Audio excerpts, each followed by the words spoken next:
Hai teman-teman, ingat film Bumi Manusia? Film hasil adaptasi novel dari sastrawan Indonesia yang sangat inspiratif dan juga konsisten dalam menciptakan karyanya.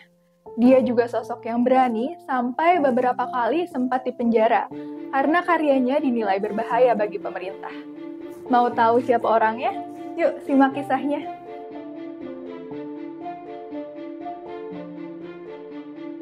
Pramudia Anantatur lahir di Blora 6 Februari 1925. Ia merupakan anak sulung dari 9 bersaudara.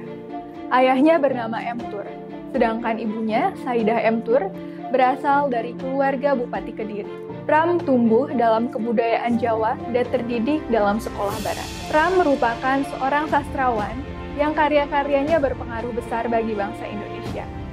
Ia kerap menyertakan pesan perlawanan dalam karyanya dan menyebabkan Pram sempat ditahan oleh pemerintah Belanda. Pada 21 Juli 1947, ia ditangkap oleh tentara Belanda karena menyebarkan majalah perlawanan dengan bukti-bukti surat di kantongnya. Pram kemudian disiksa oleh Angkatan Laut Belanda dan dimasukkan ke dalam tahanan barak Angkatan Laut di Gunung Sahari. Lalu dipindahkan ke barak polisi militer. Selanjutnya, ia dipindahkan ke Pulau Edam. Selama di penjara, Pram menulis sejumlah novel dan cerpen, seperti Perburuan dan Keluarga Gerilya. Berkat bantuan Prof. Racing, karya-karya tersebut dapat diselundupkan dan disiarkan di berbagai majalah. Lalu, Pram dibebaskan pada 18 Desember 1949. Namun, hal itu tidak membuat Pram jerah. Ia tetap dengan ciri khasnya dengan menuliskan pesan perlawanan dalam karyanya. Maret 1960, Pram menerbitkan Hoa Kiau di Indonesia. Buku ini dituduh berisi pembelaan terhadap pedagang-pedagang keturunan Cina yang diusir dari daerah tingkat kecamatan. Akibatnya, ia diseret ke penjara Cipinang selama 9 bulan tanpa proses pengadilan. Sejak 13 Oktober 1965, semua kegiatan intelektualnya seketika terhenti. Ia dituduh terlibat dalam kegiatan-kegiatan lekra yang dianggap rezim Orde Baru sebagai badan yang disusupi komunisme. Tanpa proses pengadilan, Pram ditahan di rumah tahanan militer Tangerang sampai bulan Juli 1969. Selanjutnya, ia dipindahkan ke penjara Karangtengah, Nusa Kambangan. Pada 16 Agustus 1969, Pram bersama 850 tahanan politik lainnya dikirim ke Pulau Buru. Menurut Rudolf Prasek, pada mulanya Pram tidak boleh menulis ketika ditahan di Pulau Buru.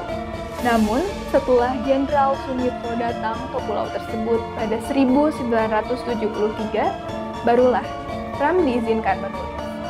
Sejak saat itu, ia menulis kembali dan menghasilkan karya yang luar biasa, seperti Tetralogi Bumi Manusia, Anak Semua Bangsa, Jejak Langkah, dan Rumah Kaca.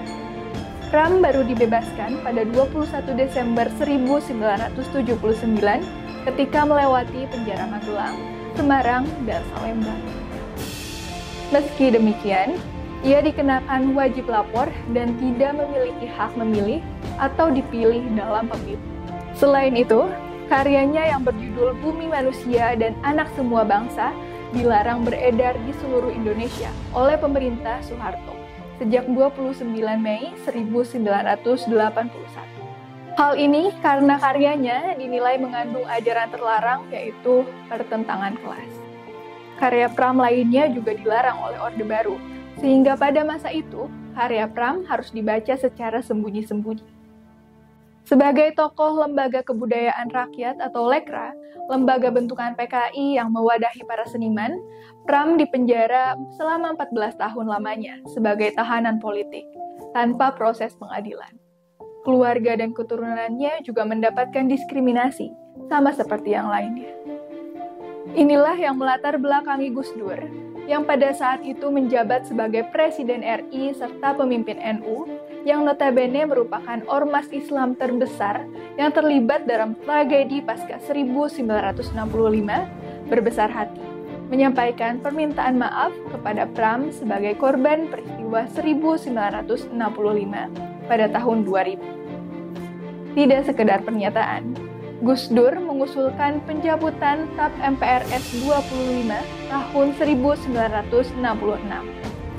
Hal ini merupakan peristiwa besar, karena sebelumnya tidak ada Presiden Indonesia yang mengambil sikap sama seperti Gus Dur. Namun, sastrawan alumni Pulau Buru ini menolak permintaan maaf yang menurutnya hanya basa-basi. Pernyataan itu diungkapkan Pram dalam wawancaranya bersama majalah Forum pada 26 Maret tahun 2000. Menurutnya, pemerintah tak serius karena nasib korban dan keluarga tak diperhatikan oleh pemerintah.